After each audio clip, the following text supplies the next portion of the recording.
Noong nakaraang Sabado, nakabili ako ng puso ng saging dahil nag-crave ako. Ngayon, sentensyahan na natin siya. Una, lilinisin muna natin ito. Aalisin ang mga parang palito sa bawat piraso ng bulaklak hanggang sa matira ang murang bahagi nito. Hinati ko ito sa 4. Pinakuluan ko ito ng ilang minuto sa kahinugasan at piniga-piga para maalis ang pait. Yung pigang-piga talaga. Parang pagpiga sa karga ng bank account ko na wala na talagang mapiga. Naghinda rin ako ng bawang, sibuyas at luya. Hindi ako sigurado kung kasama talaga ang luya, pero sige na, lagyan na rin natin.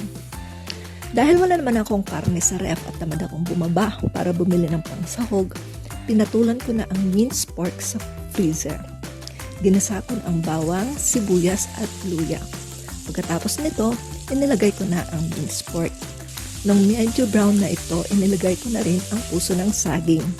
Ginisa ko muna ng kaunti bago nilagyan ng tubig para malutong mabuti. Dinagdagan ko ito ng asin, konting paminta, at yung laging meron tayong mga babae, toyo. Nilagyan ko rin pala siya ng suka. Hinayaan kong kumulo ng kumulo.